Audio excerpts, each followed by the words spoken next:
राजनगर में राजा चंद्रगुप्त का शासन था। उनके 4 पुत्र थे, जिनमें सबसे बड़े पुत्र का नाम मदन सेन था। मदन सेन बहुत वीर, प्रतापी और सुंदर थे। उनकी पत्नी चंद्रप्रभा भी उतनी ही सुंदर और गुणवान थीं। वो स्वयं को किसी से कम नहीं समझती थीं और गाने बजाने में भी निपुण थीं।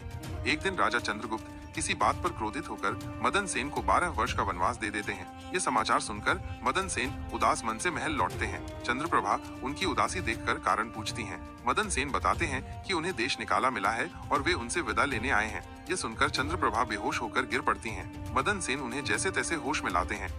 होश में आते ही चंद्रप्रभा रोते हुए कहती हैं, आप मुझे अकेला छोड़कर कैसे जा सकते हैं? मैं आपके बिना जीवित नहीं रह सकती।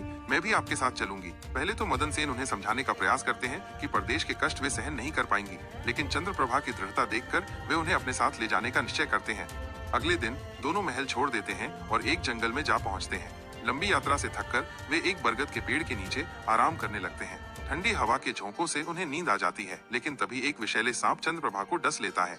उनकी तड़प देखकर मदन सेन घबरा जाते हैं और विष के प्रभाव से चंद्रप्रभा की मृत्यु हो जाती है। अपनी पत्नी की मृत्यु से दुखी होकर मदन सेन जोर जोर से रोने लगते हैं। वे सोचते हैं कि अब उनके जीवन का कोई अर्थ नहीं रहा। वे चंद्रप्रभा की चिता तैयार करते हैं और निर्णय लेते हैं कि वे भी अपनी पत्नी के साथ ही जल मरेंगे। उसी समय भगवान शिव और माता पार्वती पृथ्वी लोक का भ्रमण कर रहे थे। पार्वती मदन सेन के करुण विलाप को सुनती हैं और शिवजी से अनुरोध करती हैं, प्रभु इस दुखी मनुष्य की सहायता कीजिए, इसका दर्द मुझसे सहा नहीं जा रहा। शिवजी पहले संकोच करते हैं, लेकिन पार्वती के आग्रह पर दोनों मदन सेन के पास पहुंचते हैं।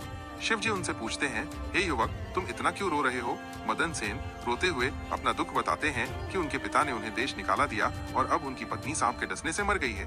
वे कहते हैं कि वे उसके बिना जीवित नहीं रह सकते, इसलिए अपनी पत्नी के साथ चिता में जलकर मरने का निर्णय लिया है। शिवजी उन्हें समझाते हुए कहते हैं, राजकुमार, यह संसार नश्वर है। जन्म और मृत्यु का चक्र सदा चलता रहता है। हर व्यक्ति को एक दिन इस संसार को छोड़कर जाना ही होता है। यदि तुम जीवित रहोगे तो तुम्हें आगे जीवन में अनेक सुख मिलेंगे। इस तरह अपने जीवन का अंत करने का विचार त्याग दो। मदन सेन को शिवजी की बातें समझ में आ जाती हैं, लेकिन वे कहते हैं, हे महादेव, आपने सत्य कहा, लेकिन ऐसी पतिव्रता पत्नी को खोने का दुख मैं सहन नहीं कर सकता। यह सुनकर माता पार्वती शिवजी से प्रार्थना करती हैं कि वे चंद्रप्रभा को पुनर्जीवित कर दें। शिवजी पार्वती की बात मानते हैं और अपने त्रिशूल से चंद्रप्रभा को पुनर्जीवित कर देते हैं। अपनी पत्नी को फिर से जीवित देखकर मदन सेन की खुशी का ठिकाना नहीं रहता। वे भगवान शिव और माता पार्वती का आभार व्यक्त करते हैं और अपनी पत्नी के साथ नए जीवन की शुरुआत करने का संकल्प लेते हैं।